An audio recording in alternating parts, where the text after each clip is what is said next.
blessed because I've got Dr. Josie and Dr. Isla with me today, and we're doing this really special short curated series. Dr. Josie and I, just honest conversations with the two of us, where you can just talk about anything you want. And again, it's not censored.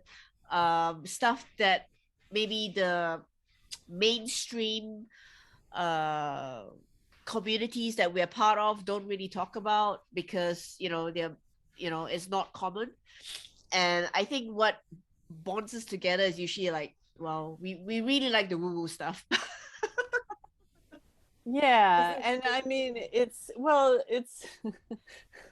I can't do my work without the spiritual being part of my work. You know what I mean? Like I'm just at this point where it always has been, but there's always this thing of like, oh, we can't talk about that part of it. But that is my work. It informs everything. So that's why I love what you're doing, Isla, and I feel like I want to bring, even a holistic medicine, we need to bring the spiritual back into it. It's not, working, I'm doing acupuncture and working with energy and working with chi. Nowadays they have this, like, what they're calling medical acupuncture, which I don't quite understand, but if they want to, people like to build their own little walls around things. Yeah. But yeah, so they say medical acupuncture where they're not even recognizing chi. So, Wow. so that's what my reaction was when I first heard it. I'm like, how can you even call it acupuncture then?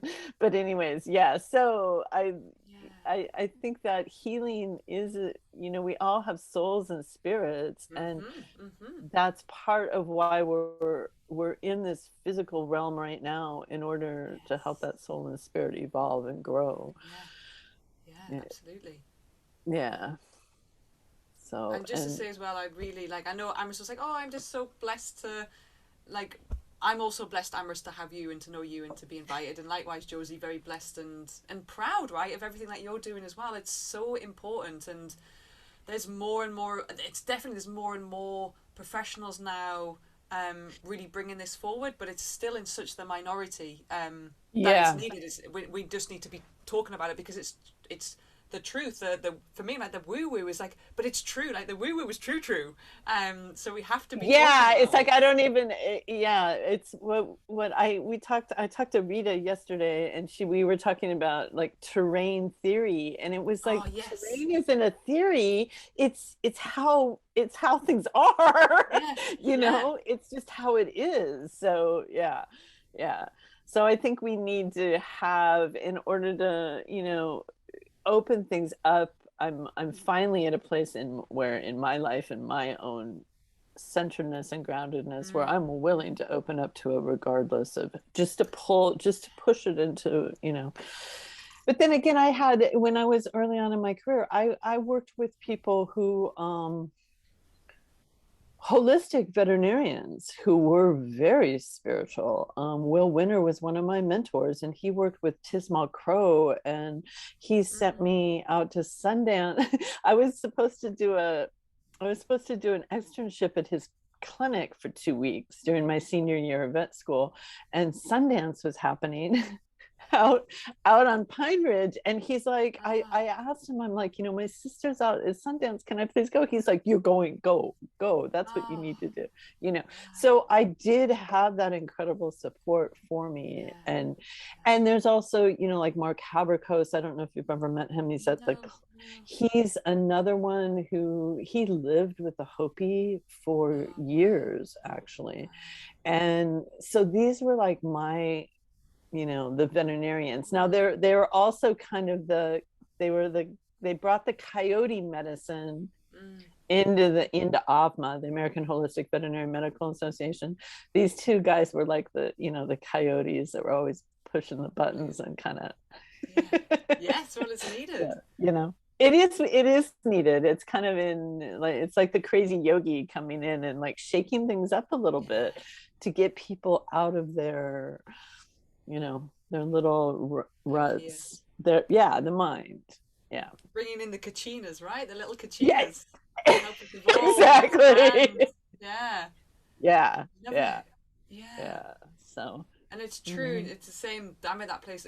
I've always kind of like this for our dogs to have the best life, to support our dogs, to support ourselves. Is this. There's also spirit. But now I'm like that. Oh, no. We're going to talk about the spirit. We're going to talk about soul, because you're like, our body is just like, our body is just the lampshade for our soul that's within. Our body is just the physical house for our soul, and we're here. We've come from spirit to be in a body as a soul for important work, which is to bring us back to those true frequencies, those frequencies of an illuminated being, of a light being, to bring this magic back to the land. That's why we've come, because the earth needs it. This planet is not separate to the consciousness of all planets, the sacredness of all planets, the sacredness of life. exactly, And that's why our exactly. dogs are here, or that's why our four-legged animals are here, to remind us of that. They are already in that place of light. They're already in that place of existing in this frequency of expansiveness.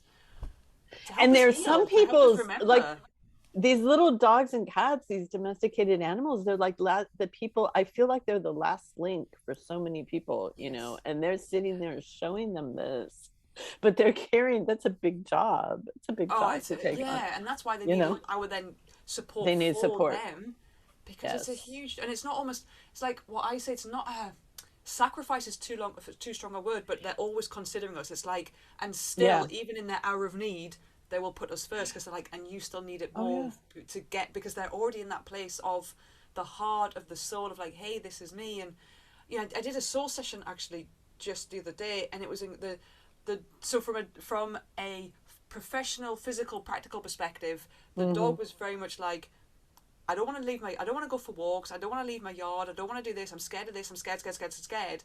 And so from the guardian's perspective, their advice they were giving us is like, well, just put the dog in a car and it'll get used to it, or just make the dog, make the dog. And I was like, well, hey, why would we do that? Because we're not listening to the dog. But when I did the soul session, the dog was like, okay, I exist already. Like I know I'm in a canine body. I know I'm in a physical body, but I actually exist in a really high frequency. It's the first time, the way that I understood it, it's like the first time this spirit was in a soul in the physical body on planet Earth.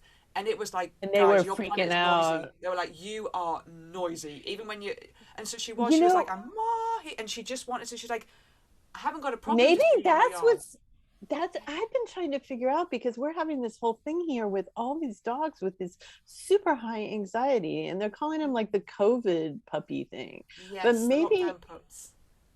Yeah, but it's like I don't understand it. But I've often thought too, a lot of the autism and that whole autistic, that they were beings coming in, and they don't have any perceptual filters, and they're dumped down into this reality, and they're just like, it's too much.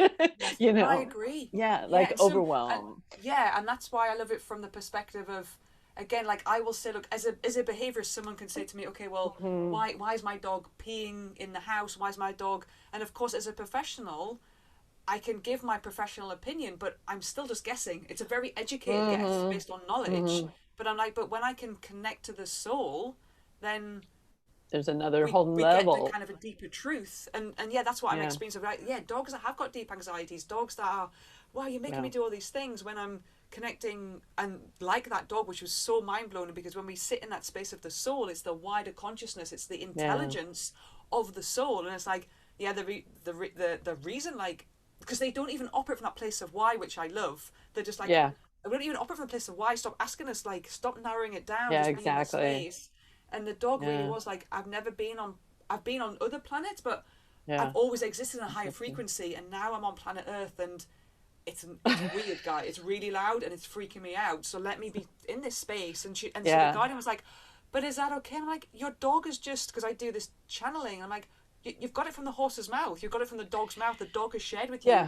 Don't listen to anybody else. Your dog knows what's right. And of course, all those other dogs that maybe have anxiety because they need a soul retrieval. Like she needs a soul retrieval actually, but they need a soul retrieval, or it's the first time they're in a physical body, or it can be a past life experience that they're carrying through, which is their soul's journey to have. And we're then trying to fix that and change it for them. And they're like, whoa, this is actually what my soul also needs to experience from a past life. So that's what I mean, like, let's get out, let's understand how do we support this dog from the behavior that we know as the dog is a biological animal, But that's just one layer. What about the dog as a soul animal, a spiritual animal, a connection to the wider consciousness? Oh. Yeah. Well, and they people have a hard enough even looking at it to the biological animal too, though, because they also I'm anthropomorphizing. It's kind of like a double-edged sword, because people often say, oh, you're anthropomorphizing, but there's also a point where people don't allow their animals to be animals, and they don't celebrate their dogness either, so like they want to take them and dress them up and put them in little carriages and not allow them to run around and get dirty and smell and like do dog things. Yeah, and to dig and to eat dirt and to eat grass. And roll in horse manure and like go be free. It's there's a lot. Just like there is so much to do. There is, but again, for me, it goes back to the fear. Right, we're so stuck in. Oh, my dog better not eat the soil because I don't know. It's soil. It's dirt, and it's gonna like make the dog unwell. When I'm like, it's probably actually gonna make the dog better by eating the dirt But it's so. Like, how have we gotten, I think as a culture, we've gotten so fearful, like so incredibly fearful. And I feel like that's the further that we get away from the earth. Like I was just talking to Amrys before we got on here about seasonal eating, but people don't even realize what comes into season and when things are harvested anymore. And so we're so far away from the earth and the frequency of what is our true nourishment, that then the fear just gets worse and worse and worse, and we're like tunneled into these little solitary confinement jail cells. It's very bizarre. It's because we get so, and for me it's like we are so we're more and more and more disconnected with ourselves and more disconnected with earth, and it's this cycle, isn't it? Like we need to get more connected to earth. Like that's why we're here. We are on the earth, we're on our earth walk, and also return back to ourselves. And so when those connections come, then we see that connection with our dogs, and then we get to be in ceremony. For me, it's like like you shared of like, why are we not honoring ourselves? Why are we not honoring our dogs? Why we're not in ceremony? Like we should be living our life as, doesn't mean to say we need to be in long ceremonies all day. Like, guys, I can't do anything. I can't do work. I've got to be, it's like those big ceremonies come. But we live in that space of the sacred. Like everything that is alive is sacred. It's like the Zen saying of like chop wood and carry water. If you come back to a presence in every little thing you do, like if you get up when you're washing your face in the morning, instead of just taking that water for granted, but using it as like a blessing and thanking and as an offering to the water and to your face, and being a part of that, and moving through life in a sacred manner. That's how most indigenous people did. Everything that was it was all tied up into one thing, but that's part of, in my program, I teach people like, how do you give offerings? Like people no longer know how to even set out offerings of flowers or water or anything like that. It's pretty remarkable. I think the problem is because a lot of people are just trapped in the daily mundane grind, in this so-called matrix, as I call it, this earthly matrix, and it's like the hamster wheel. And they've actually forgotten to live in gratitude and to be present, and when you don't live consciously with intention, with your heart, well, shit hits the fan normally.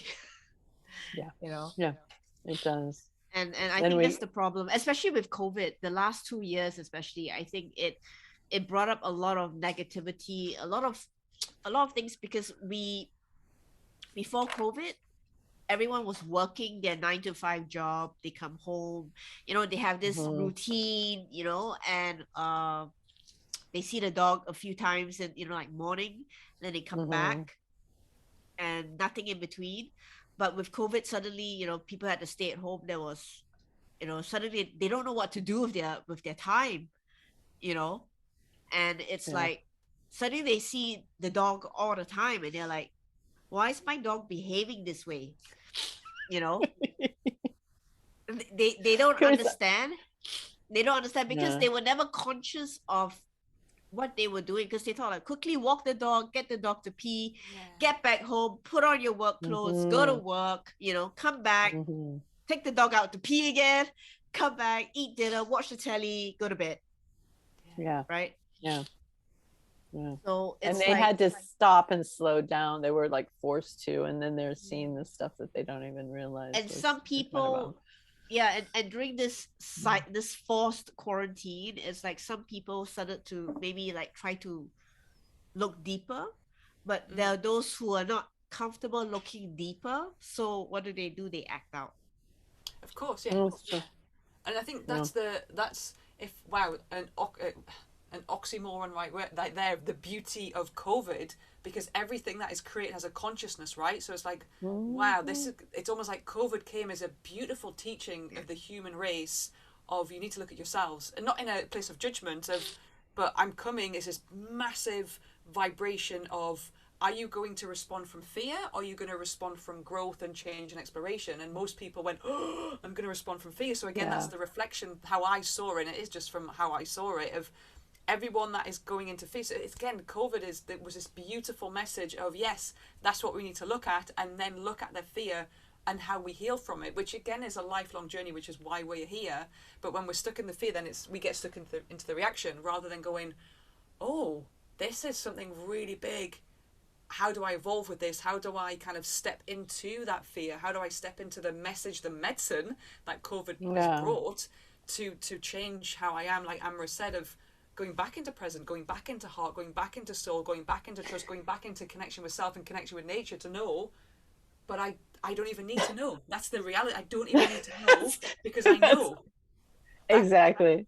But like I saw it as an opportunity for spiritual retreat. But then the sad thing was like I was still working, because I was still able to go out and see my patients and see the animals and stuff like that. But that's my service. So I was still able to keep up my spiritual service, but go into retreat. And really, I was like, oh my goodness, everything's turned off. I can sit here on my meditation cushion. It was wonderful. But yeah, most people, they can't go internal because there's so much stuff bottled up in there that they are just afraid it's just gonna let loose. Yeah. And then what do we do? We then put that onto our dogs, right? So it's like, wow, the pain. Exactly. It's almost like, I always say, we get so focused on fixing our dog because, again, the reality is we're desperate to fix ourselves, but we don't know where to start, or it's too painful, or I can't even address that, or I'm unconscious of it. So wow, therefore it's like pouring out of us. So we pour it onto the dogs. Like the dog is actually showing to go, hey, I am here. I am here from love and innocence and support to say, look at me and then look at yourself. Look at me and then look at yourself. But and also I think the COVID thing is all dogs normally, like Amrys was saying, our dogs and cats would normally have a huge break from people while everybody went off to work. And now all of a sudden they're like, because I know there were memes going around, it was like the cats going like, why are you still here? Aren't you supposed to leave for 8 hours? Yeah, exactly. So they're just got everything piled on them all day long, and then and then of course with the added stress. Yeah, and they pick up that added stress. Just think if like your source of food and your source of safety was freaking out about food and safety and everything else 24 hours a day around you, you would be, a nervous wreck. So, and now I feel like we're moving into, and I know there's a whole grief aspect of people losing so many, I know you've lost your personal animals. I've lost personal people and animals in my life. And it's almost like spirits asking us, going, okay, let's see how well you did with the spiritual retreat, but now you're going to be all these people dying all around you. How are you going to deal with this and the impermanence of life? I think it's huge. Humans and death don't go well together, because a lot of people just don't understand it, and but that's, again, it's death is a spiritual, it's a cycle of life. And there's spiritual underpinnings to it, and really it's just a transition stop to something else. But most people in general are so fearful of death and they take it very badly. I mean, like, I come from the rescue community, right? That for animals, and like, wow, you want to talk about really fucked up people? Yeah, no, I know.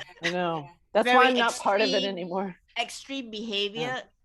Those are the people, because they're avoiding their own problems and they rescue, and then everything goes very extreme for them. I always I don't know. It's the need for conscious caregiving is so much more important now. That's what I feel. Yeah. And it goes, for me, like we've already said, it goes back to ceremony. We don't talk. It's like, oh, we have a ceremony for birth, we have a ceremony for marriages, we have a ceremony and celebration for.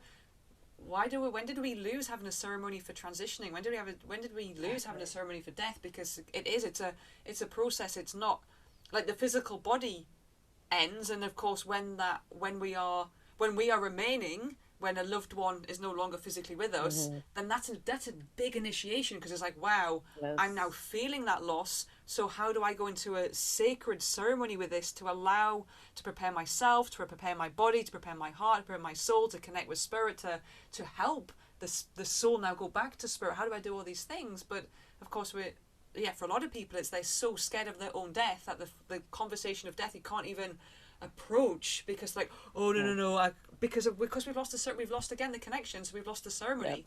Whereas we go, it is a ceremony, then and I think we're on a slow ride. And the fear of death is the ultimate fear. It's the fear underlying every other fear, ultimately, is my feeling on it. But yeah, it's just, and it's funny, because you're very conscious about this, and I am too. And when I went through, my partner died suddenly back in February, and it was interesting for me because all of the different responses coming in of people and how they responded to it. There was like anger projected on me. I got every single projection because I was his close loved one, and then his relatives came down, and it was just so interesting because it was actually everybody's pain. And it may be pain body not even related to this person, but all coming out through this person's death. So, and there were times when I just was like, I went off into my own retreat space to do what I needed to do, but I was able to do that. But most people don't have those tools. Like you said, we've lost, and we're not given that period of mourning either, even for animals. People I looked up this thing where they had the mourning veils and why women wore veils, or why you wore all black. And that was so everybody could honor that period. And nowadays it's like, oh, even especially with my clients, if they lose an animal, often they're like, friends and family are like, well, it was just a dog, just get back to work, get over it, move on.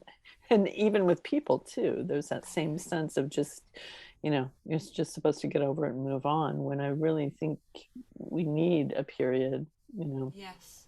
And also it kind of, adding to that, feels like, because we're sadly we're in a nuclear family which is filled of being taught by parents and adults that operate from their own distortions, rather than in a true, original, authentic community where what was taught to me, which really, one of the things that I hadn't heard of before, but what was taught to me was, even when there has been a death, for that immediate family, then the community flocks over for 4 or 5 days to go, everything. We do the cooking, we do the cleaning, we do the childcare. Right. All you focus on is your grief. That's all you focus on.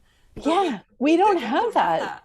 Just like, you've got to get on with it. And I'm like, wow, that's so powerful for everyone to go, we're here, we take over everything just for a few days, so the only space you need to be in is with the grief.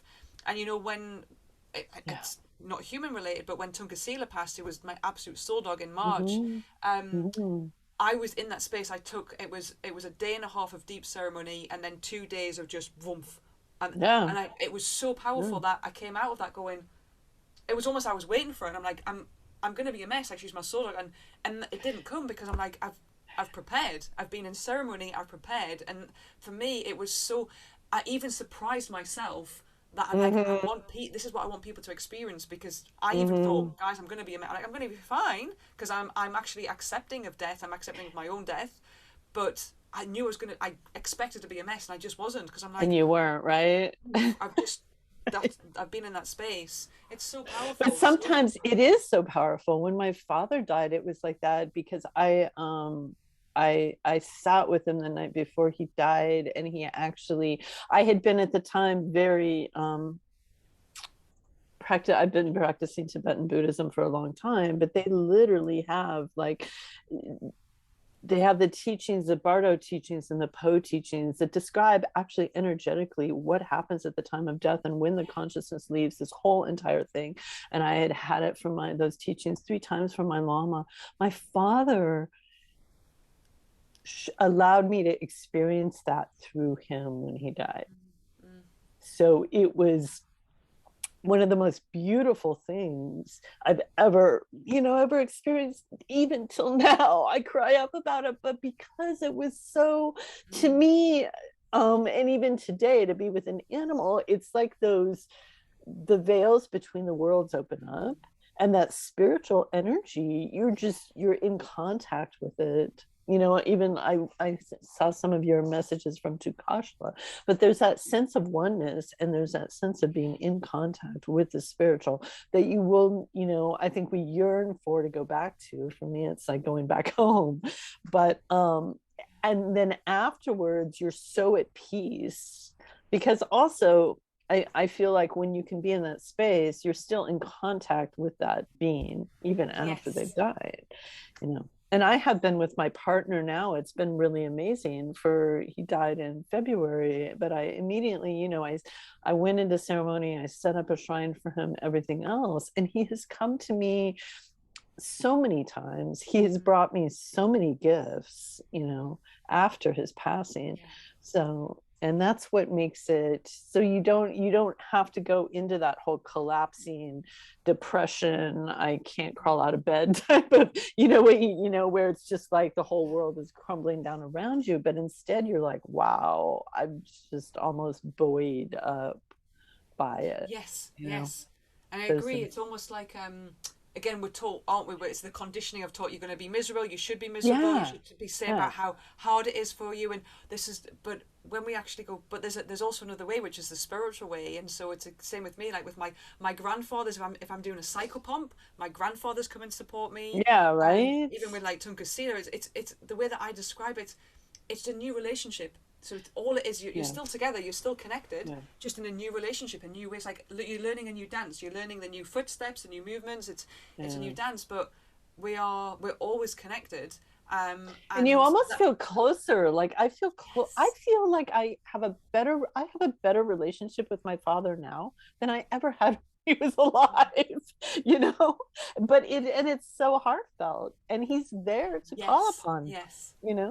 And if for me, it's almost because of that makes total sense, because they're no longer in the body that is stuck in their own pains or judgment or blame or criticism themselves. It's like, wow, I came in this body to be your father. Now I'm back at spirit. I don't hold judgment. I don't hold, spirit doesn't. It's just like I hold nothing but love and light and purity. Like, and so it's the purity and the love and the light and the holding that we get to feel. So it's like, wow, it's not distorted or clouded by thoughts, all beliefs, the ego stuff.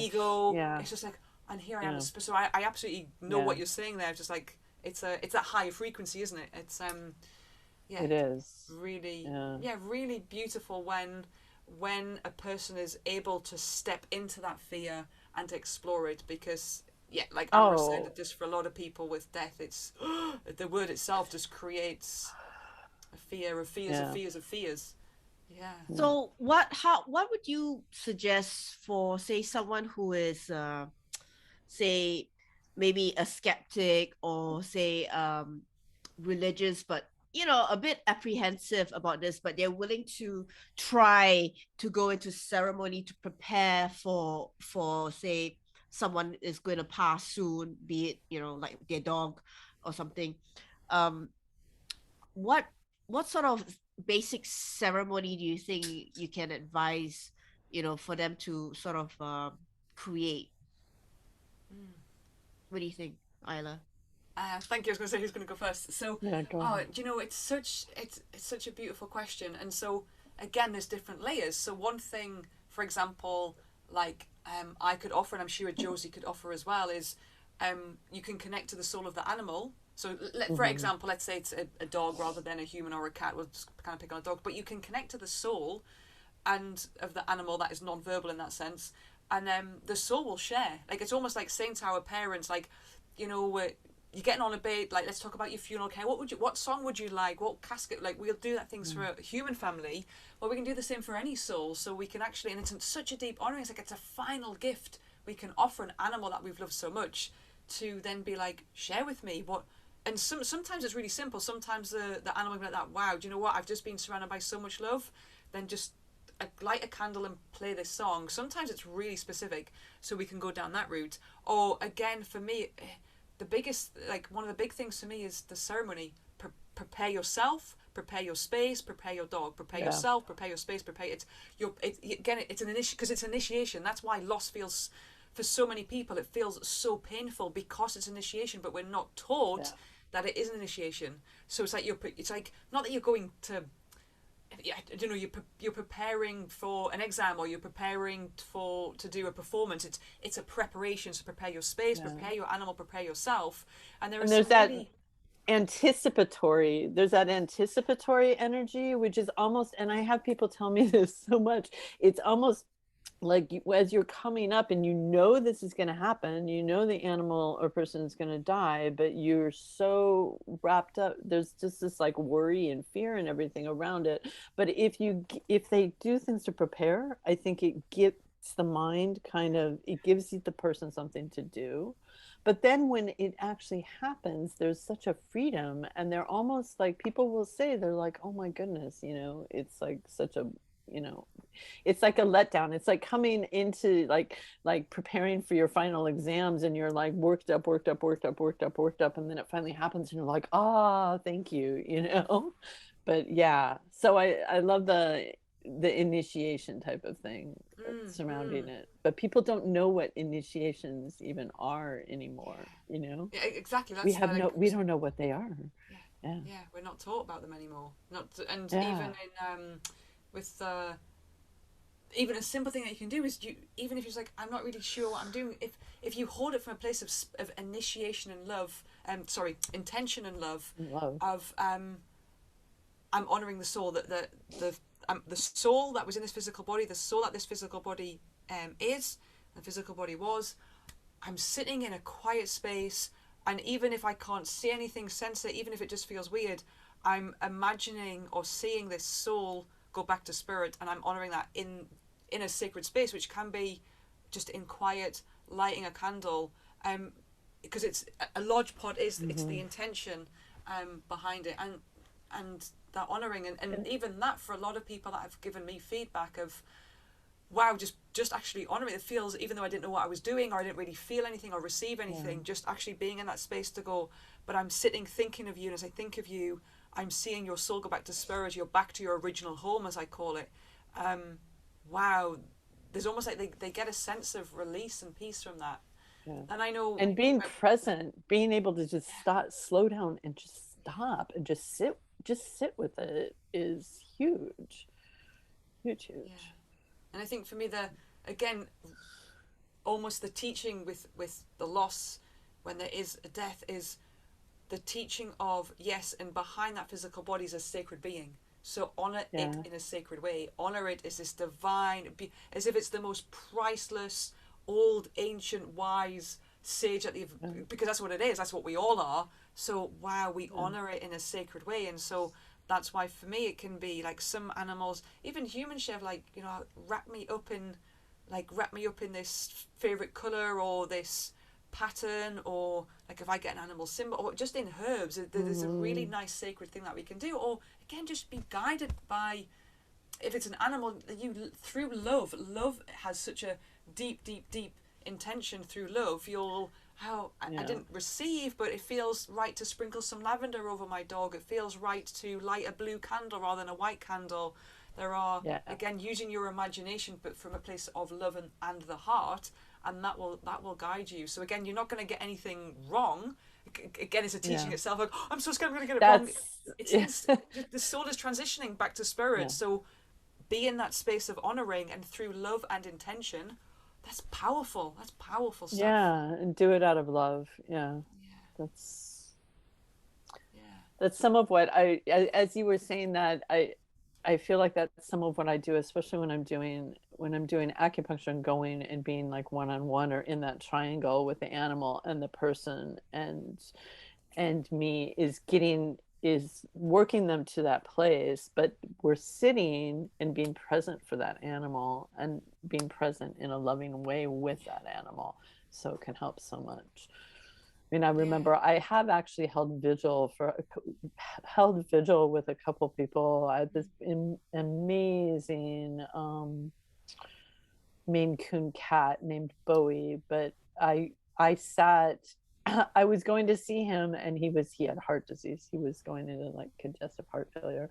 But I literally sat with his owner, with Susan and the cat and me, in this upstairs bedroom. But it was like at the dusk when the rays of the sun were coming in from sunset over the bay, and the light was just gorgeous. But we literally, the three of us, sat there and held vigil until he passed on his own. Beautiful. And yeah, it was a really beautiful thing. But a lot of people, she's a really special person, when was able to be in that present moment. So it was very peaceful. And it's interesting how you can almost be in this bubble, and like if other animals or other people in the house would come by and kind of peek in, but it was like such a disruption. But we were in such this beautiful energetic space. So yeah. I think there is a need to share and people that, death isn't a scary thing. It's a beautiful transition, really. And it gives you an opportunity to make peace and, love in a very unconditional way, where, yes, your body's breaking down.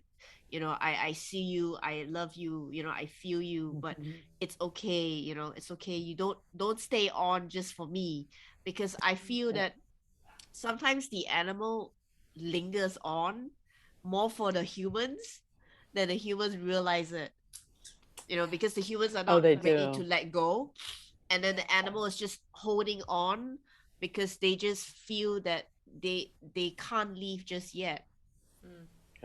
I agree that in many circumstances that happens. And one of the bits of information I give is say to your animal, just go to the light. It's because you're right. If we are saying like, oh, please don't leave me, I'm not ready yet, what am I going to do without you, then the soul's kind of like, oh, I'm kind of in and out my body, I'm kind of ready to go, but they can get stuck.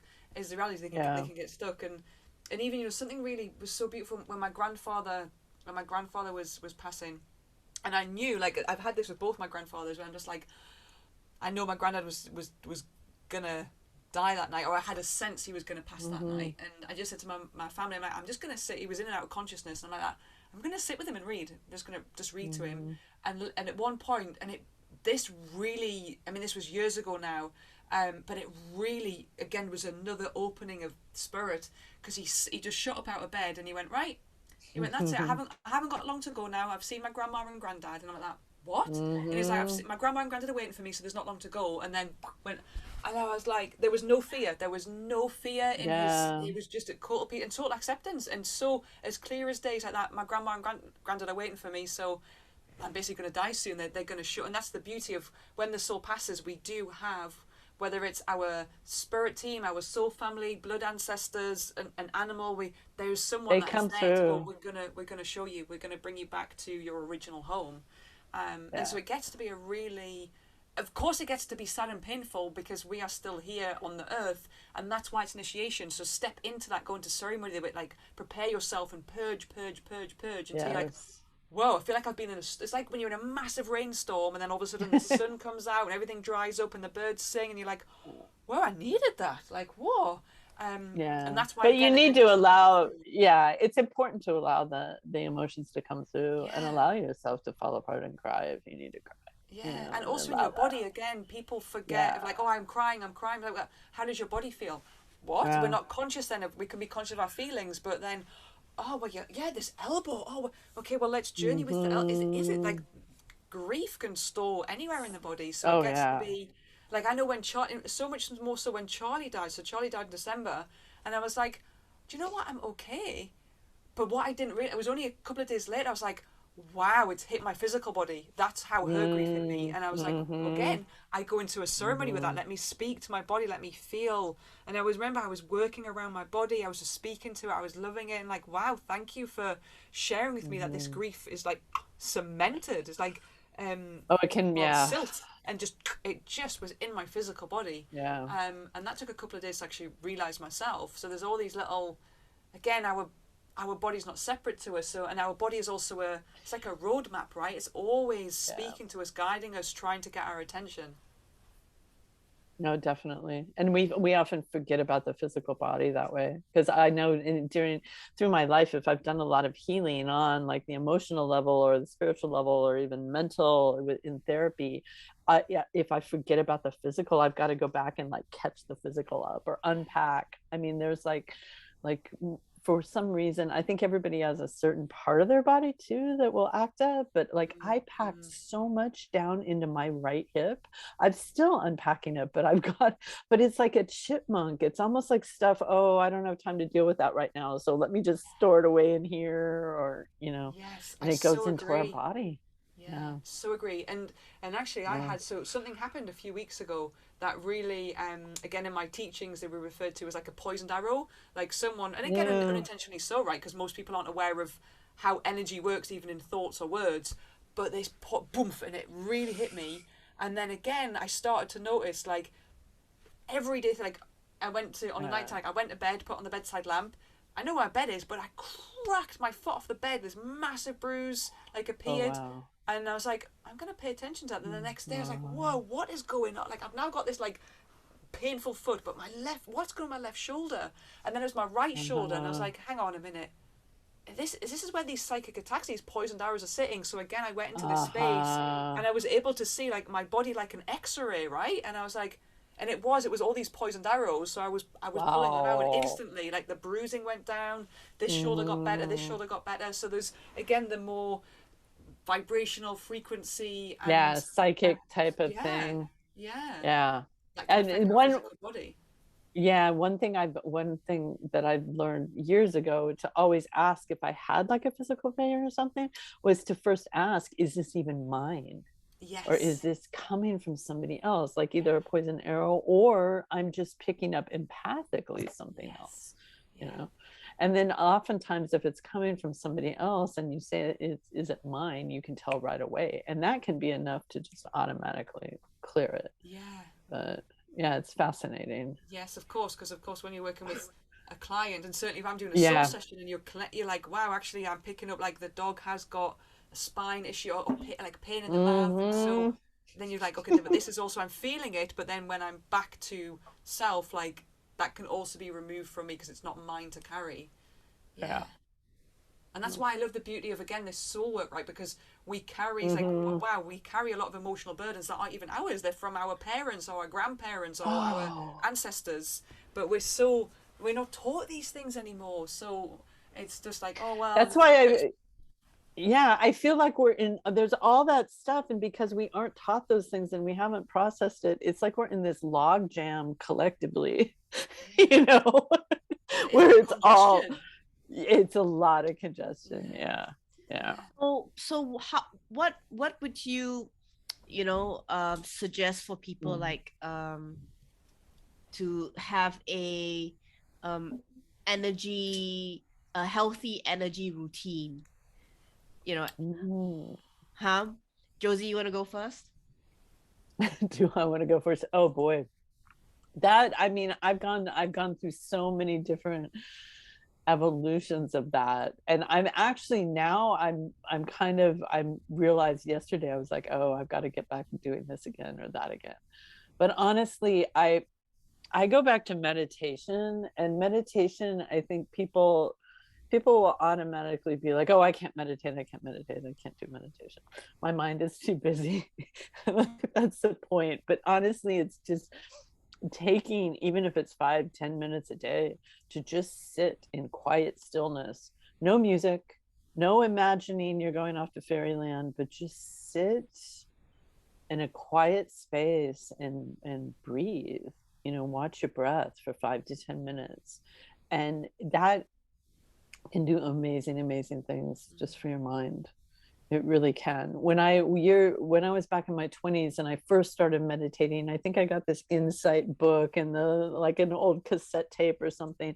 And I sat there and I put the timer on for 10 minutes and just sat and did. And the exercise was just watching your breath go in and out, not trying to change anything. And when something came up in your mind and you realized you'd forgotten about your breath, you just come back and watch your breath again. But doing that for 5 to 10 minutes. I routinely use water to just clean off my aura, to get in the shower and let everything just be washed away at the end of a day. Like, especially because I'm doing a lot of work with sick animals. I'm out in traffic. I'm out in the middle of madness. Sometimes I look around me and I'm like, oh my God. But I will come home and I take off all my clothes at the end of the day and I get in the shower and I'll use salt scrubs, which I love, and different herbs and things like that. But just water alone, just imagining it's cleaning you all off. So doing like hygiene, and of course I burn a lot of things. I burn a lot of sage and sweetgrass and Palo Santo and rosemary and those types of things to clean the air. But you don't even have to get fancy like that. Just open up and allow your house to air out and just do a good cleaning and change the sheets, change your towels. Just hygiene like that can make a huge difference, because energy is sticky and other things stick and collect, and it collects in corners too. That's why it's good to go through and sage and clean out the corners, let fresh air in, let light in. But those are probably my go-tos.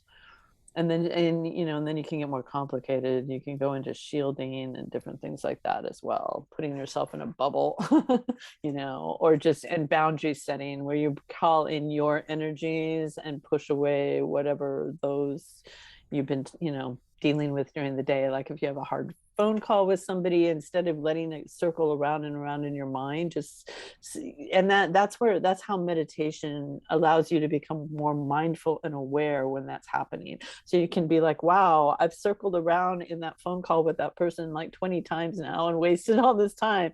And so I'm like, just take that person's energy and set it aside. It's done, it's over with, and pull your energy back in from the conversation. But you first have to have that mindful awareness to feel it when it's going on. No, that's what I'd say. How about you, Isla?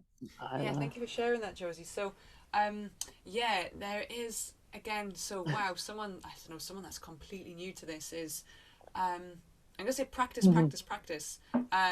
And of course, like anything, so if I want to be super strong, fit and healthy, but I'm only going to go to the gym once every 2 months, well, you ain't going to see a difference. And so for me, it is practice. And then practice without, again, it becoming ego obsessed, because then that's a distortion itself, because we're then just kind of in that place of like, oh, I'm not doing it right, I'm going to get it wrong, or it needs to be this way. So again, this is, when we're in that place of the soul and spirit, it is unlimited, is expansive, it is as wide as the cosmos, so it can be what feels right for you. From my perspective, a bit like Josie, I do a very deep, and it's kind of non-negotiable. My morning practice is non-negotiable. Like, I start my day with my morning practice, because what I'm doing is that I know that I'm soul, and I want my daily life to be from a strong soul, so I want to build that strength. But of course, like we've just shared with the psychic arrows or the poison arrows, or you could be in a supermarket, right, and someone will walk past you, because most people aren't aware of how energy works, or that they're energy beings. So someone might walk past you in a supermarket and look at you and think, oh, why are they wearing that top? It's horrific. Well, that's just that is a psychic attack right there. They've sent it to you. And so when we don't do this energy cleansing, psychic cleansing, soul strengthening. That's why we're like, God, I don't know what's wrong with me. Like, my blood works fine and I sleep well and I eat healthy, but I'm just so drained, or I just can't get out of this cycle of feeling angry or feeling bloated or whatever it may be. So that's why for me it is, whatever you do, start to bring in a daily practice, no matter whether it is just for 5 minutes. And it can be like Josie said, it can be as simple as like, I'm literally, I'm brushing myself down. I do burn a lot of herbs as well. That's a big part of my practice before I start the day. I'm clearing and cleansing that space. I do a very long morning practice and a shorter evening practice. But yeah, and even it might be available like on YouTube, but Alberto Volodo, he does a beautiful exercise of just saying, I am my breath. And so just, I am my breath. You're breathing in, saying I am, and breathing out. And again, when we're saying I am my breath, I am my breath, it's kind of like hypnotic, and it gets us out of our head. It gets us forgetting about the cycle of I'm being stuck in this anger, I've been stuck in what this person's been saying to me. It gets us out of that into the body, into the heart, where we should be. We should be in the heart and we should be in the body. So we can do a simple exercise like that. Also, what I love is like move. Put on some music and just bloody move. Not a choreographed, that just allow your body to kind of almost like become you, and allow your body to express in that way and release and crack. And our body just holds so much. So that can be just a simple thing. And if people are like, well, I kind of have mobility issues, or I'm not very well, I can't move, can you move your fingers? Can you, in your lungs, if you're breathing, that's, everything is a form of movement. You're in motion all the time. And then yeah, like Josie said as well, you can do then a much deeper practice, which is what I would recommend to people to stop, to implement, to build. Like for me, it's just like, I am a soul in a physical body, so I'm cleansing my physical body, but I'm making my soul strong, so nothing knocks me out of my center, nothing knocks me out of my circle. And if it does, then that's a coyote, it's a Kachina for me to go, oh, so that must, where is that coming from? That is a lesson for me to then look at how can I build my soul even stronger. How can I make it even stronger? Where is that wound, like Josie said about carrying something in her hip? It's like, oh, I wasn't even conscious of that wound, but it's come through now. Where is that coming from? And so it's coming into, again, presence, awareness, paying attention, and practice, which is, we're souls. Like this is why I love the sacred side and being in ceremony. Yes, we are Westerners, yes, we live in a modern day world, but we are ancient sacred beings that know so deep within us that we go into ceremony for ourselves, that we love ourselves, we honor ourselves. We are divine beings that go, I deserve to give myself at least 5 minutes, if not 5 hours. I deserve to give myself this time to be in that sacred, wise space that I am, to, even with your luminous egg, right? Your luminous energy field. We are all in a luminous energy field. I'm focusing on my luminous energy field is solid, is strong. Just see that. Bring your hands up and put it around you. Wow, that is solid and strong. So there's loads of things that you can do. But again, it's spirit, it's soul. It's not complicated. I mean, yes, you can when it's time to go, wow, I'm going into a deep initiation now. I'm going into a deep ceremony, which is 3 days long, 5 days long, woof. Then yeah, that's incredible to do. Don't need to be doing those every day. But in terms of preparing ourselves, being in that sacred space, our souls need that. That's again why we have that disconnection, because we're so busy in la la la la la la of the mind, of haven't got time, need to do this, don't know what I'm doing, doesn't feel right, I'm going to get it wrong, someone's going to laugh at me. Damn, what anybody else thinks of you is not even any of our business. What feels right for you, and what feels right for you to do a practice, what feels right for Josie to do a practice, what feels right for me is going to be different. That's the beauty. And on a weekend, and it changes. Yeah, I mean, I've gone through, I have so many practices. I have a lifetime of practices, but you know, sometimes I do a lot of different deity practice, and I have my meditational yidams, like Green Tara is my, you know, she's with me all the time, but sometimes I'll just do her practice for like a month straight, you know, and sit down, which I like mantra practice and visualization a lot, but that goes into a much deeper, you know, there's layers and layers and layers you can build on. But for people just starting out, it's like, you know, light a candle or use some of your favorite essential oil, or light a stick of incense and just stare at that candle flame, you know, for 5 to 10 minutes. That's a powerful practice. you know, and sometimes Yes. the very simplest things you can do are the most powerful to really just be able to center. And also, and you're absolutely right, candle, and really, that's a beautiful, really simple one you can do. And also with that, for me, is, I was thinking, like, we've got all these beautiful things now, like, we've got drums, we've got crystals, we've got gongs, we've got all these beautiful things, but traditionally, originally, when we were just so connected to the earth, like, we just used things from nature. We used ourselves. We are a tool. We are that magical wand. We are the medicine. So for me, it's like, yeah, your voice, tone. Like, on a morning, one of the things that I do is I'm in a deeper meditation, but I actually start to tone as if I am a gong, as if I am a sound bath myself, or like simple, just can be, you're blowing it out of you. And even if you don't know what it is, just like, oh, I don't know what it is, and this feels weird, but that feels good. I'm going to keep on doing it. Just the blowing out, or the toning. You listen to the hum of your voice, be that vibration, because you are a vibrational being. So as you do it, you're like, wow, this is realigning myself.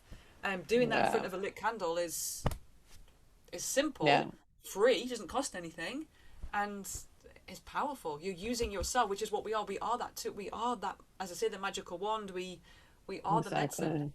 Yeah. And I think, and people, and to be a little bit playful with it and childlike, like, you're not, bring your inner, let your inner child come out and play with it. That's why people are like, why do you need, my roommate's always like, we have all these crystals and all these little things all over. And those are my toys. Leave them alone. Those are my toys, Yeah. I think a lot. Yeah, I think people in general, sometimes they take things too seriously. Like, they think life is all black and white, They don't realize there's so many shades of gray. There's so many, the universe is such that there are many ways to answer one question, and no answer is the absolute right answer. The most important, what works for you to help you move forward. What works for you might not work for her, but she might have her own path as well that will make her move forward. And I think the problem is everybody's, the word ego, right? Everyone has a big ego. So we always think that my truth is the only truth, is the absolute truth. And that's where there's so much what's that, a lot of friction among people, because they just can't learn to accept everyone and celebrate the differences in life.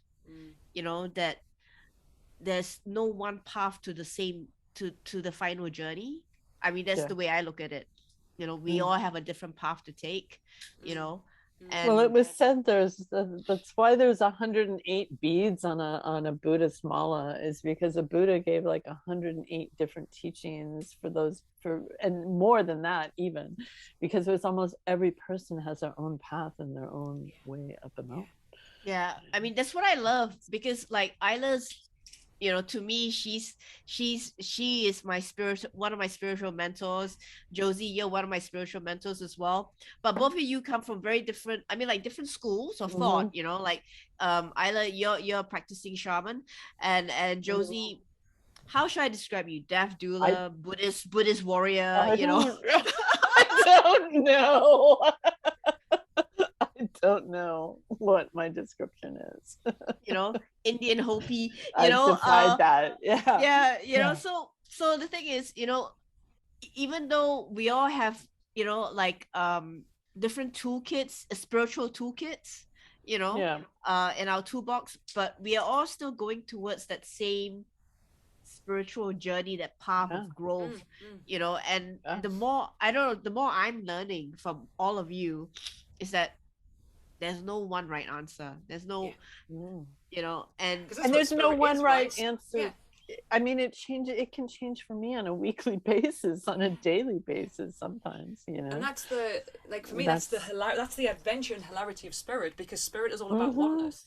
But we come as And that's why I love looking at it from the place of the waves, right? Of the waves represent the individual, like the individuality of everybody, but the waves are connected to the ocean as one. So yes, we come with our own unique genius, our own unique skill set, craft, gift, whatever we want to call it, but it's all about oneness. Yeah. So that's why spirit, again, it's getting people to get out of, and I will share this to my clients, because that's what I receive from the consciousness anyway, and also the dogs that go, teach people to get out of the why, get out of the why, because that's so limited. But we are expansive beings, so they're like, get out of the why. Like, it's such that, like, even now, like, get out the why, stop asking the why. Like, they're so loud about it, because like, get into the vibration of the expansiveness of the universe. Of course, spirit is, there is no one right answer, because of course the universe is wide and vast and expansive. And like you sharing about truth, of like, well, I am right because that's my truth. Well, in that sense, your truth is your belief system. So that's fine. That is your truth. So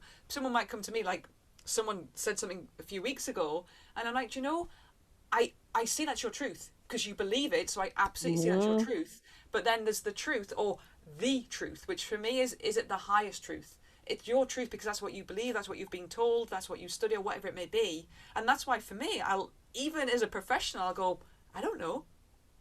Yeah, exactly. I'm sharing, I'm being absolutely truthful from a place of trust and truth.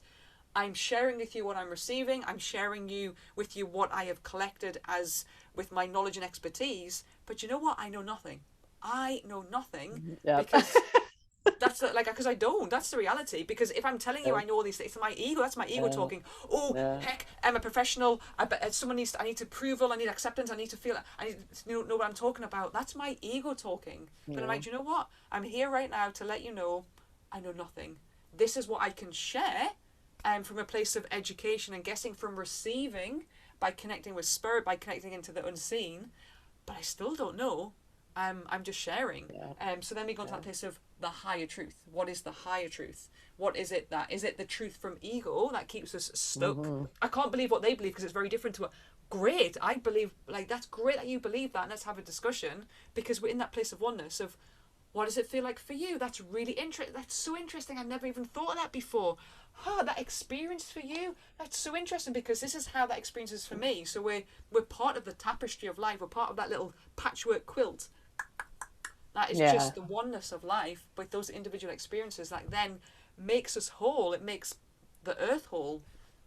Yeah, and that's kind of why we feel so disconnected. You know, like for me, I have a morning routine, and when I burn mugwort, and when I walk around my house, I call it my home gratitude routine. You know, so I say thank you, but I also say, I thank the universe, and I say, like, please bless, protect, cleanse, and ground all multidimensional beings in this space, to Mother Earth and to the universe. We are one energetically. Just something really simple like that, and it's just a reminder to me that what I see is not everything.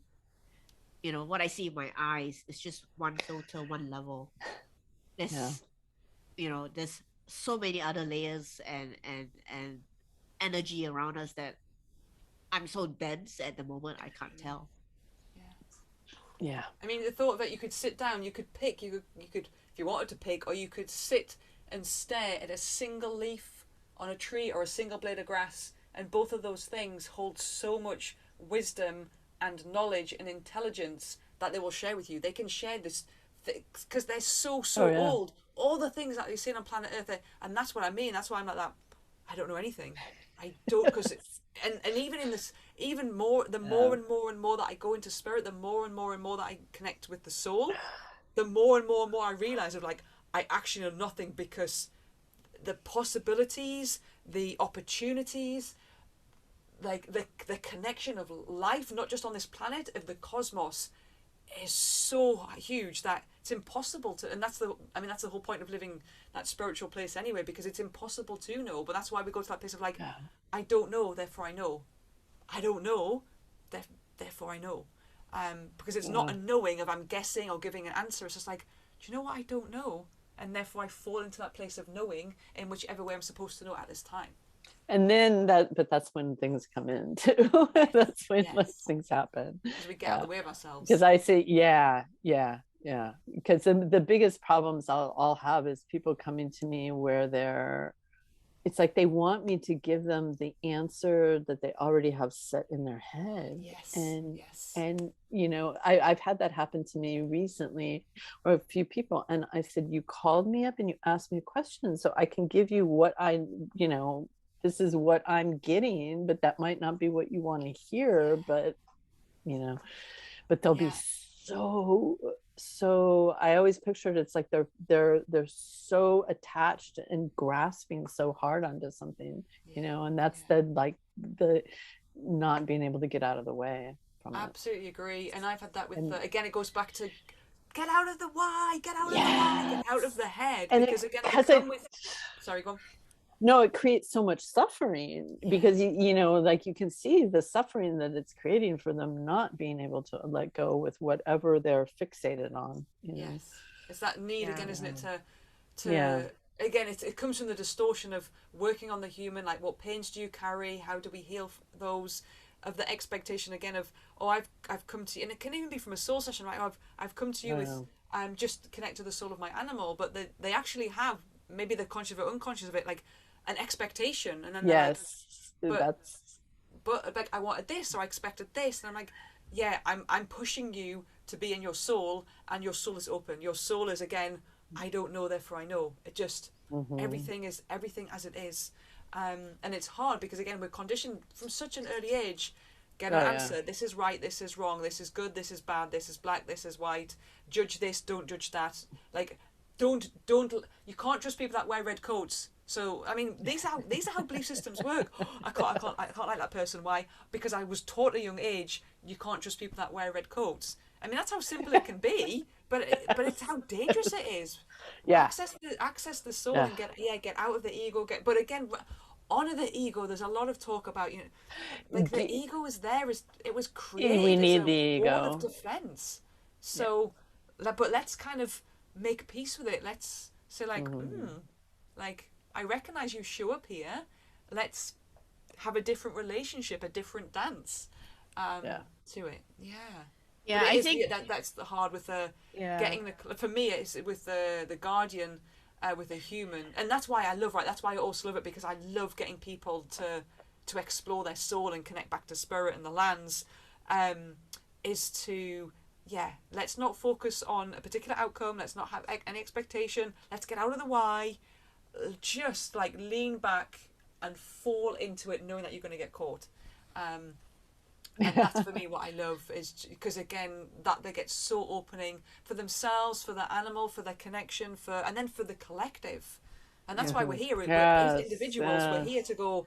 I am shining my light as a divine seeker. I'm shining my light so others can do it, but also as I do it, I'm putting that into the collective. That's why we're here. I feel that, you know, when you explore your spiritual development. Some people think like, oh, you have to be very serious and it, you know, very airy-fairy. But I actually have a different take with it. Is that when you explore your spiritual development, the way I look at it, we're spiritual beings having an earthly experience, right? And why we put on this earth is to celebrate the spiritual, you know, to me, and express it out in this earthly manner, you know. So it's like for me it's like enjoy life, you know, be happy, be grateful, dance, laugh, you know. I mean, some people say like, oh, I have friends who actually tell me, oh, I want to leave my body and just be part of the spiritual energy because I'm so sick of this earth and whatnot. But I actually think that we are put here, it's not as a punishment. You know, it's for us to learn, to grow. It's like almost like having like this soul contract. We come back, we're born here, you know, and it's just a journey for us to explore and enjoy the sensory details which our physical body can give us, so that we become better, you know, more, you know, more appreciative. There are actually and this helped change my whole thought about being embodied, because I went through like early on a lot of abuse early on as even a baby, but somebody told me, and then I actually got the downloads and the messages that there are beings, let me close this, they're multi-dimensional beings that are so envious of us on the earth plane, because we have our sensations and we can taste and we can smell and we can explore this whole entire sensory world around us. And that they'll actually come in and try to experience it through our bodies sometimes, because they miss that, and you don't have that in the higher spiritual realms or in other spiritual realms. So it's something that's to have gratitude for, you know. Yeah, I agree. And there's always again an honoring where, and even this happens with the dogs. Of again, I just did recently for a soul session, but even for our ancestors, again, feed like we can eat for our soul clan, we can eat for our ancestors to go, wow, I'm eating this for you, to set the intention that you can also taste it, smell it, experience it. And Amrys, what you were sharing as well, like for me in the work that I do, I always will share, like I'm very playful, because man, spirit is freaking hilarious. If you're really in that place, they are. Even with like, you think that was the plan? I laugh at your plan. Like they're hilarious. Spirit is hilarious, because that's where they want to teach us as well. It's not I do spiritual work, and so I'm very strict and serious. And it's like, okay, if we're doing a ceremony, so there's a time when we are there and we're in that sacred space, and it's important, right? It is sacred, so there is a seriousness about it. But in terms of the being with spirit and of spirit is being hilarious, laughing at yourself, laughing at really some of the wise, like the sages, the elders, like people that I follow, they are so full of laughter and fun and humor, and it's just brilliant. The things that they say, and I'm like, how's it even fun? And then I'm like, oh, okay, no, I understand how it's funny, but it's just, that's what spirit cheekiness. That's spirit is. Spirit's really, really humorous. So I that's why I think, when people, when we try to reach out and say, like, be a conscious caregiver, they all say, oh, you have to be so serious and solemn all the time. And I think, no, enjoy life. I mean, like, look at your dog, look at your cats. Do they look serious? Yeah. They sometimes people enjoy especially, I mean, like, Isla, you're a pup mom now, you got puppies, right? Just looking at them exploring the world. But they're so, I mean, they're for the first time, it's like, oh my god, look at it. It's like, oh, that was fun, let's do it again. And to me, that is all about life and growing. It's beautiful. And I love having, like, for me, it's such a beautiful quality to have, because I also appreciate that I'm pretty much a giant child or giant puppy, because I just live in excitement. I'm like, oh, that's even just just little things really excite me. But again, it goes that place of, because I have gratitude of, like, wow, like, oh, this is happening, and how do I see the fun in that? And this gets to be so exciting. Because it is magical. There is magic and mystery even in the mundane, if we choose it. It's our choice, right? I can be stuck in complaint. There's magic and mystery even in the mundane. How can we do washing the dishes? How can we bring magic and mystery into washing the dishes?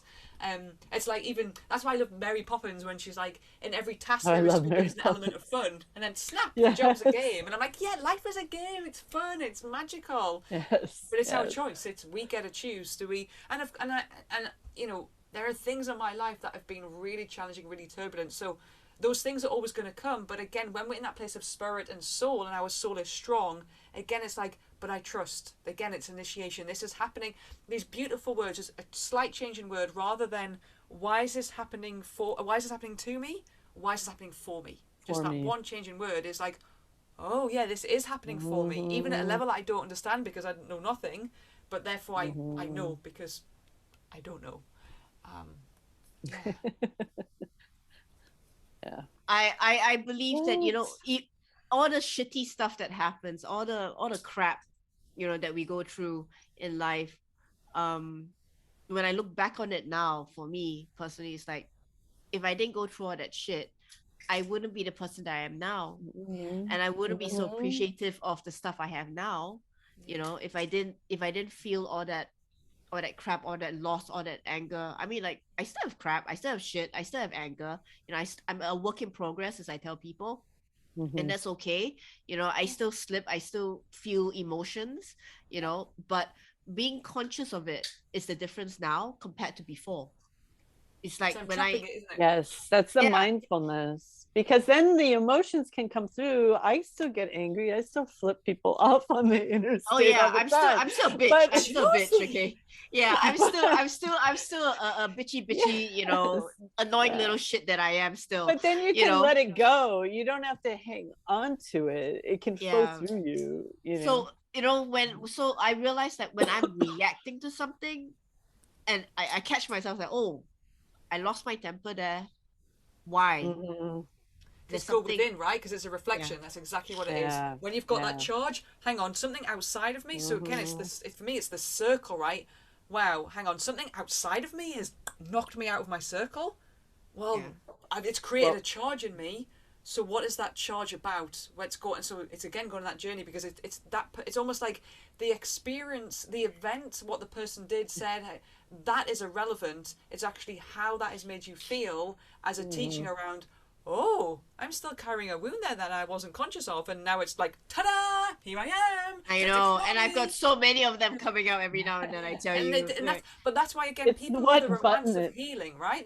They love the romance of, like, so many layers. But it's a lifelong journey. It's a people are, when you say that, they're like, oh, because it gets to be every time you're like, oh, hang on, here we go again. I've been here before. But you're seeing it time and time again at a higher state of evolution. I'm like, oh, I'm seeing it now I'm seeing it from the perspective of a mouse. Okay, then a mouse to a squirrel up in a tree. Okay, from the squirrel up in the tree to, I don't know, like a hawk, and then up to the eagle, and. It's just like, I'm seeing it time and time and time again from a different perspective. So it gets to be softer, or we get to catch it quicker, like, oh, hang on, I've just passed judgment there, I'm holding judgment myself, or we get to trap it, and then that's why we get to go into the place of hilarity, like, oh my goodness, like, this healing journey is, who would have, like, because it's a lifelong, but we get softer, it's just softer. Life. And you know, the opposite of that is, you know, when someone reacts and they flip out, and you know, it's like, I'm trying to be more conscious and aware of when they react, and I have to tell myself, when they're upset, it's not me, it's them. Yes. Because you've been a trigger for them. It's like, what the beauty is like, you can be like, wow, I'm like, my soul has agreed in this moment to show up for this person, if they can see it as part of their healing, because I've just been a trigger for them as a wound that they carry.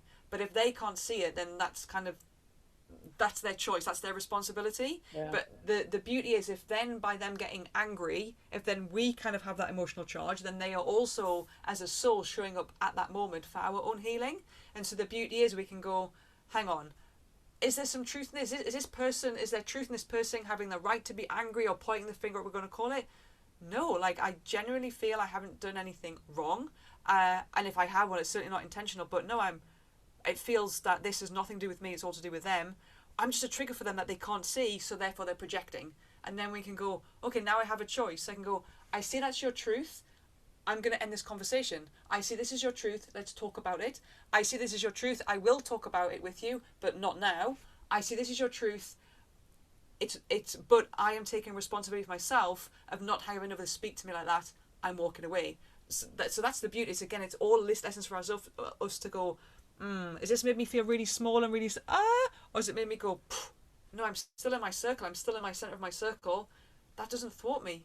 And so everything, and that's why, if only, and this is what I really, if only everyone could see this, we would be like, oh wow, this is just a trigger right now. You've just come as a trigger, rather than, oh, you're just projecting, you can't see your trigger, so you're projecting onto me. But again, so many people can't see it, because blaming, what they're feeling and reacting to is the pain within, that they're like, because we're not taught about it anymore. and we should So be. then they turn around, they're like, oh, you triggered me, like blaming that person for being the trigger, when it's like, wait a It's your minute, fault, it's your fault, it's all about yeah, you. there's that And Yeah, again, line of like where yeah, thinking, you're blaming somebody else, and again, as within, so yeah, without, where you're holding blame of somebody else, again, from a place of love, it's not judgment, it's not criticism, it's just useful information. But where you're holding judge, anger, resentment, criticism for anybody outside of you, it's because you hold that about yourself. So where does that come from? In a loving way, like be soft with it, hold it, explore in this lifelong journey. Where does that come from? And then hand it over, hand it out.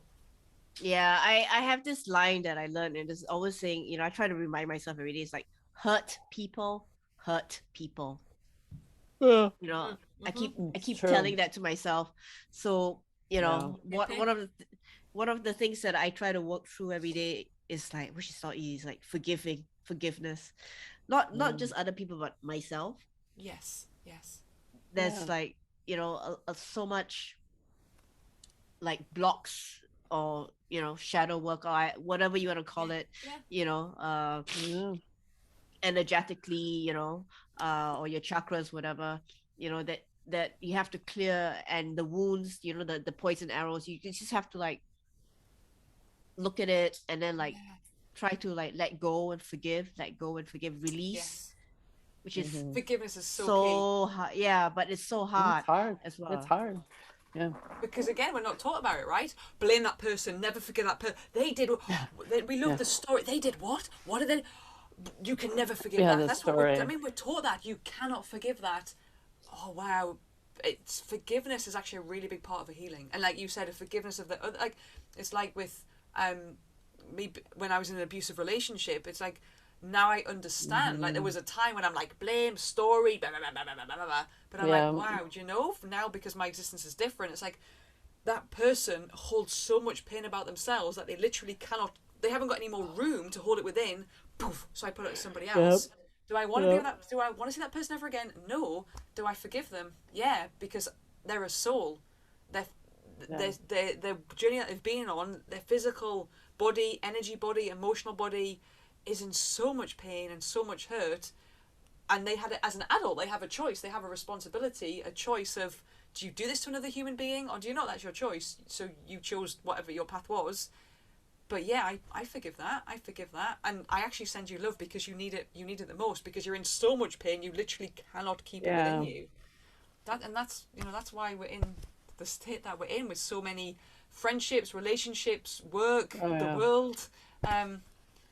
We're walking wounded. That's what one of my literally walking wounded.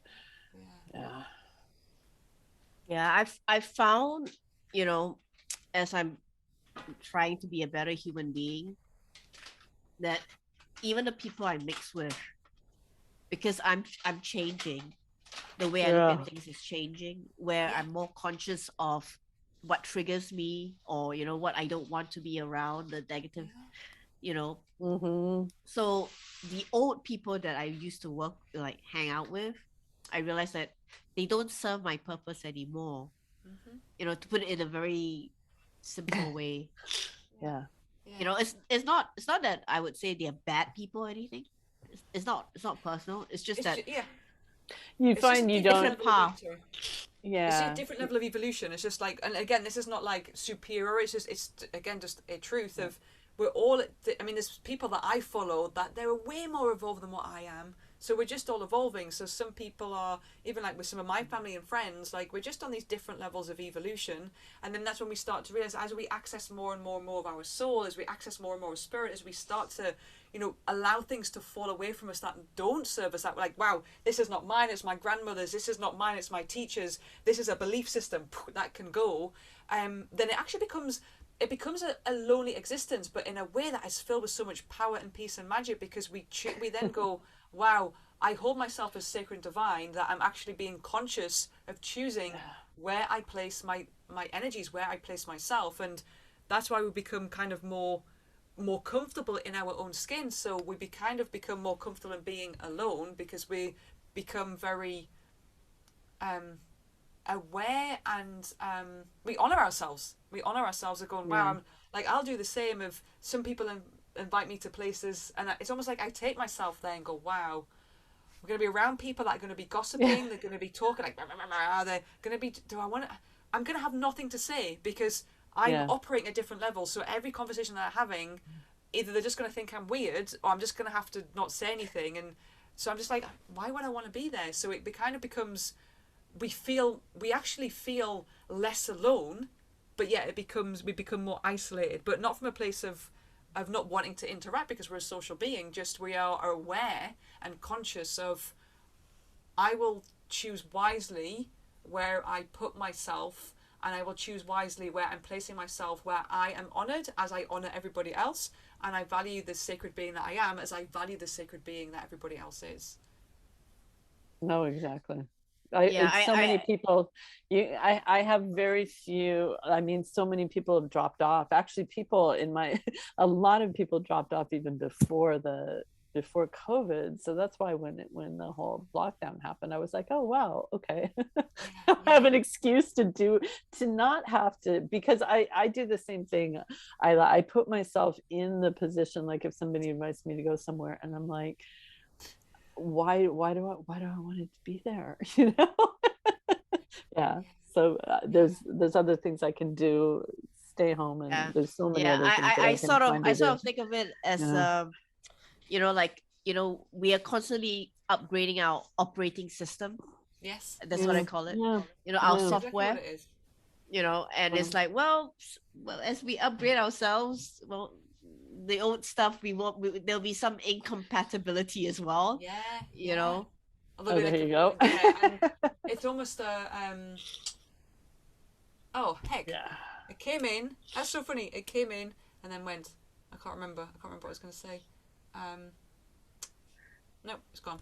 No, but I was going to say, as we upgrade our the software, right, we should also look at upgrading our hardware, our physical body, because I realized something is that can't be too extreme in life. It's like the yin and yang. There has to be a balance, the light and the dark.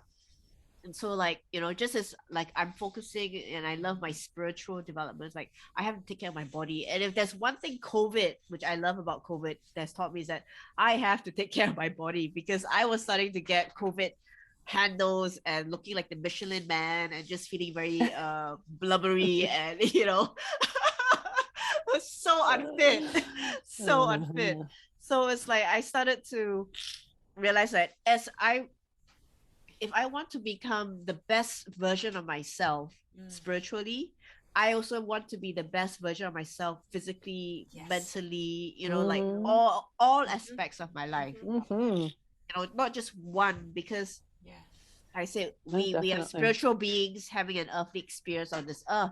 So let's make your earthly experience the best version possible, right? Yes. And it's true, like you said before, with your friend and some people do this, right, when they start their spiritual journey or in their spiritual journey, because I'm not the same in this way, but I love, oh my goodness, being in spirit, connecting to spirit guides, teams, allies, power, and it's incredible.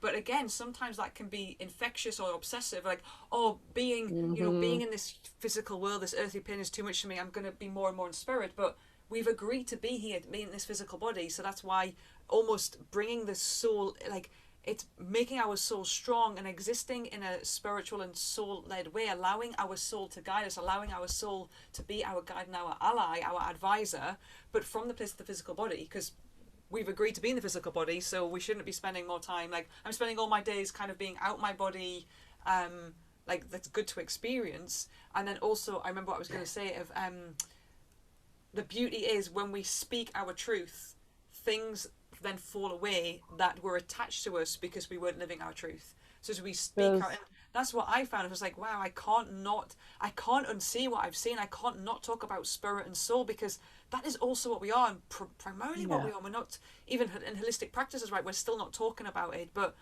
guys, we are soul in a physical body, and so I have to speak that.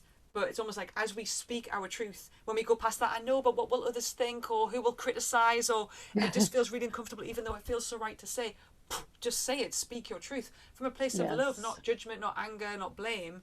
Guys, I'm just here speaking my truth. Then the things that is almost like almost like a magical patch that dissolves, like, woo, everything now just falls away from you, it dissolves. That is being attached to you because you haven't been speaking your truth. You've been, I'll do this because I need to be liked. I'll do this because this is what is expected of me. I'll wear this because of my profession. Not speaking your truth, but as soon as you do, just things dissolve. And then that allows the space, right, for things that are aligned to your truth to then come in. And it just, for me, I'm just like, wow, just my eyes are so sharp. Like, everything just feels so sharper and present and alive. Well, and that's when the synchronicities start flowing in. Yes. So you realize you don't have to really do anything if you can be in that state of flow, because things will just come to, you know. Yeah. And then the real magic happens. And absolutely. That's like the real magic. And I just love it. I love being in and again, the magic of just the magic of the unknown, the magic of just like, wow, we're all a part of Great Mystery. I mean, how is that not amazing? We're a part of Great Mystery. Like, I just find that incredible. Yeah, I think the problem is because, you know, being humans and we listen to our ego a lot, the left brain a lot, you know, and we like details, we like certainty, we like, you know, we like everything to be black and white. So we have this push and pull when we are trying to get out of that way of thinking to become more, you know, and to be comfortable being uncomfortable. Absolutely. You know? Like, because that's growth, right? Like, I will say to clients, go to those edges, not necessarily the edges that are too close to the edge, but go to those edges that bring up the greatest resistance, because that will bring up the greatest medicine. Go in, because again, that's what spirit wants. If we're like, oh, I've got it now, it's so easy, it's so, well, when we've stopped growing. But we're constantly evolving, constantly growing, constantly shredding. So yeah, there are going to be, I mean, you know, not great if it's like every day, but there are supposed to be moments that, wow, this is uncomfortable. But again, when we're on the other side, wow, it was another initiation, and I know I trust that this is what I'm stepping into, for my growth. Yeah, and what I love about all this is that it will help us become much better pet parents and guardians. Absolutely. To our companion animals. You know, that is something. Yeah, because I really believe it's like when we unfuck ourselves literally and spiritually, you know, our animals respond so much better to us. Oh yeah, because because they realize we can hear them then. I mean, literally, there's so many animals. So it's so sad because they're talking to us all the time. And half the time, like you said, people get up in the morning, they take them out, go pee, come back in, we're going to work, and they don't stop to listen to their animals. You know? And even again, look at, for me, this is what I love looking at of the reflect. What is your dog reflecting back at you? What is with a bit? Oh, he's just bad, or he's not. What is your dog is trying to get you to remember that you're a soul. What is your dog reflecting back at you for a healing? And so you're right. When we do get out of ourselves, when we unfuck ourselves, when we, wow, I allow my soul to guide me. I have my soul as an ally, whatever we want to call it.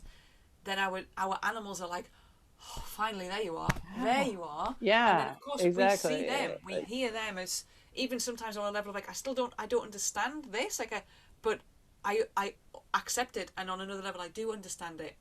Let's explore it in a very, very different way, because of course our animals are also, everything that exists as a soul, so our animals are also a soul having their own soul journey, in agreement to have their soul journey with us, but also having their own soul experience. But yeah, often that can be heavy for them to carry, because they all carry things that are just too much for us to carry, or it's heavy for them to carry because we are so focused on the ego, getting things right, judgment, blaming, someone said this is right, someone said this is wrong. Our animals are like, you're like that dog that shit, you're just this world is noisy, man, you're noisy. But when we get into that place of soul, it's just like, I don't need the gossip, I don't need the judgment, I don't need the story, I don't need the drama, I don't need the interest. I'm present. I am present, and I'm in the now. Oh, our animals like, oh, there you are. And we're like, oh, there you are as well. Sorry it took me so long. Now I understand. You've been trying to get my attention for years. Yeah, it's like they're screaming at us, screaming at people. They really are. Yeah. They really are. Yeah. It's pretty cool. So beautiful. Wow. Well, I think, again, every time we have these meetups and conversations, it blows my heart. It warms my heart. I just feel so blessed because every time I learn so much, I feel so much. You guys give me so many magical moments, so all these light bulbs coming up, and like hope, hope and gratitude. Like hope, like, hey, I'm not a lost soul. There's still hope for me. There I can still improve myself so that I can be a better pet guardian to my animals. Because I just feel that a lot of pet parents out there, they do the mainstream conventional stuff as what it means to be, like a pet parent, like like fresh feeding or that, but to be really to be a really conscious caregiver, there's a different level. Yes. Yeah.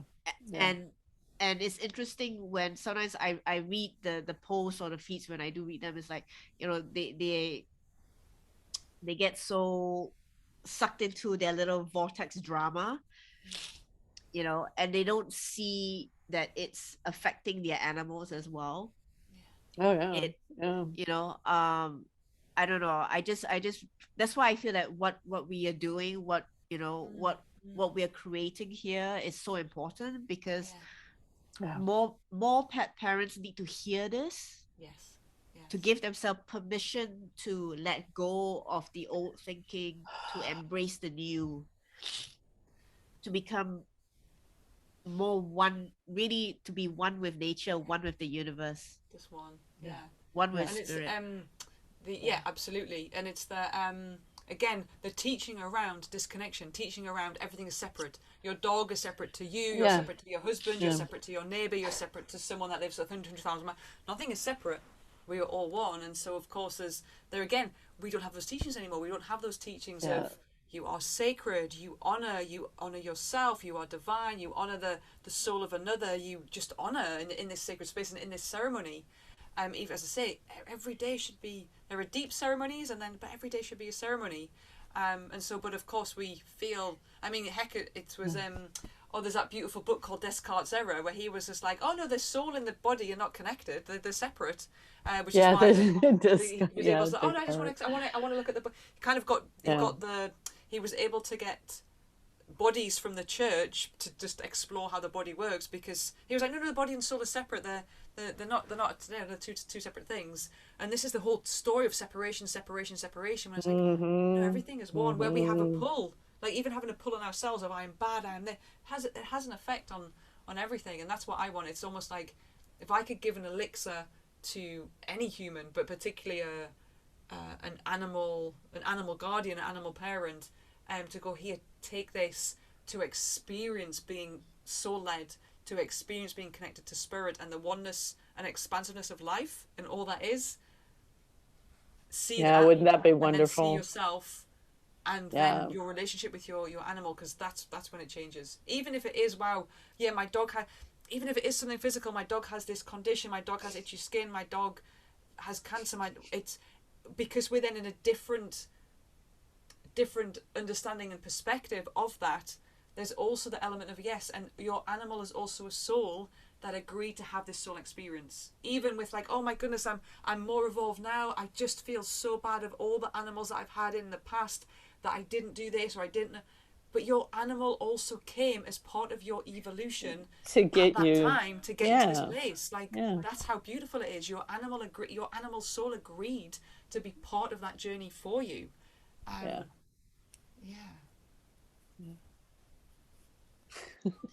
Well, makes me think of the three. I had these little frogs that my brother caught. I was like 3 years old, and my brother caught these little frogs and gave them to me, and I had them in a jar, and I was just so excited because they were like frogs, and he gave them to me, and it was such a precious thing that I took them out, and I wanted to give them a sun bath when I was like 3 years old.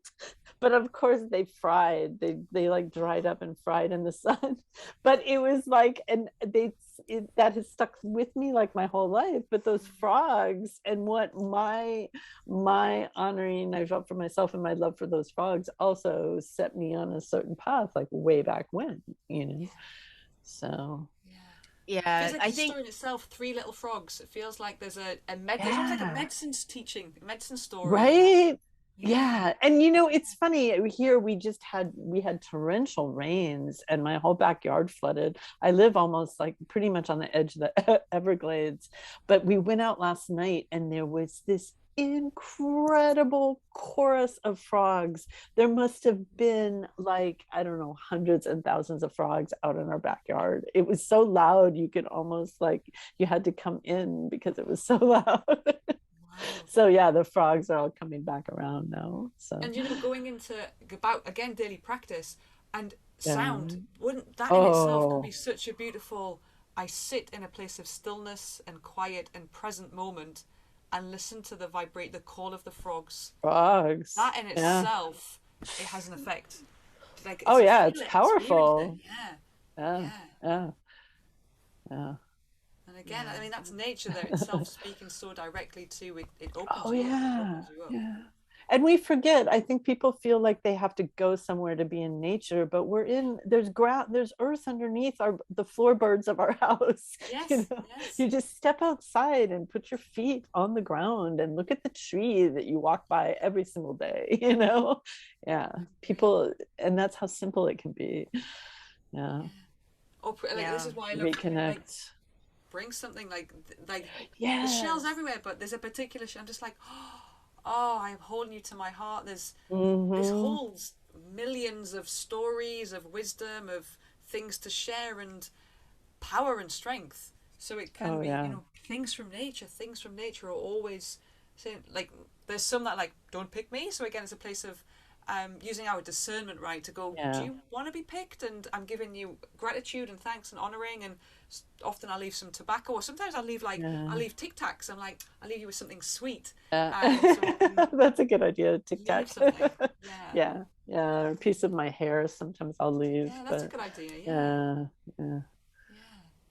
Usually when I'm walking my dog, and we're walking through the grass, and I'm just like, hello, how are you? To the leaves, to the butterflies that's flying around, my dog and I would like stare, just the simple things, just connecting. I mean, like I said, I'm spiritually quite dense in that sense, but I enjoy just touching the leaves, as I'm walking past. I just brush against them, the trees, and I just say hello. How are you? I went out, I had the cypress. I also have a lot of cypress trees, and I just got this, it was actually came to me in a dream, and I walked out that morning, and there were these fresh green, bright spring green cypress leaves coming out, and I literally just walked along the living tree branches and just let them brush my whole aura off. And it's like, I can feel it right now, just describing it. It's I love after a rainstorm, so we have like a lot of conifers, and again you just brush it, and it just all the water. There's just it doesn't cost anything, but it's just just like I just feel so refreshed right there. Getting out into nature, definitely opens our soul and connection to spirit. So it's like, just if everyone just learned to be more present, to live in gratitude and be more conscious, the world will be such a nice place to be in. Really, there'll be less all this drama, this politics and all that would just go away. And it's time now as well. That's it's been this heavy, colonized, patriarch weighing you down. And we know that's coming. I mean, that's the thing. We know it's coming. But for me, it's like, as we do it for ourselves, it means that we do it for others. And it's almost like if I'm living from a place of anger, then because I'm vibration and frequency, so I'm living in a place of anger, then that's the vibration and frequency I'm putting to the collective, and there's enough of that around already. So what can I do? I can live from, I am a light being, I am sacred, I'm divine, I give love, I love myself, therefore I love others, I'm sending love. Wow, that's what I'm putting into the collective. Yeah. Well, the stars, you know, like the stars, the astrology is such a map, because right now we're just coming out of this Scorpio eclipse, and we're on the Scorpio and Taurus, which is the south node and the north node. It's like the arrow of karma, the arrow through time, what we're leaving behind and moving into. And Scorpio is like all that denseness and all that shadow and all the junk that we've just, like the heaviness you were just described. And Taurus is like moving into the Garden of Eden. It's like reconnecting back into the earth, exactly what we're saying. So the timing right for the next like year and a half, we've got I think 2 or 3 more sets of eclipses in Taurus and Scorpio. It's a time to move out of that, to let all that stuff fall away and move into connection. Yeah. It's an exciting time to be. I mean, I'm like, wow, my soul agreed to be here at this time with all these massive changes. It's an exciting time. Yeah, it is. It is. Wow. Like I said, I just feel so super blessed to have come into contact and get to know the two of you, because it's changed my life in such a profound way. Honestly, you know, yeah, seriously, you know, I every day, every time, I'm always very grateful. I wake up and say thank you, because I just feel like every day is an opportunity to become a better version of me, you know. And when I think about all the people that I've met and interviewed, and you know, the two of you just my favorite spiritual buddies, as I call you. Thank you. Well, I feel like we're like, you know, like as old friends and old things fall away from all of us, that we're like forming new, you know, new circles. Yeah, always. Yeah. So we're like the three little frogs. There we go. The 3 little frogs. Yeah, and I've got a stuffed nose, man. Metamorphosizing. I know, but you know, I've got to go eat here. I just want to thank all of you, you know, for making the time today, you know, because it's like, it's such a rarity to be able to have this kind of open conversations. And I just feel that, you know, whatever it is, what we're doing is something that the universe wants us to do. I just feel it. I believe it. It's trust. Yeah. It's I don't know, therefore I know. Yeah. So it's like, I just feel so blessed to be able to do this with you guys. So thank you so much. Thank you. And likewise. Well, thank you, Amrys. Yeah, and thank you, Isla. It's like, it's been awesome. Always is. It's been beautiful. Yeah. It's always beautiful to share this work. Yeah. So anyway, have a good Sunday, Monday, wherever you are, you know, time zone. You know, and I hope to catch up with you guys again. You know. Yeah, definitely. Okay.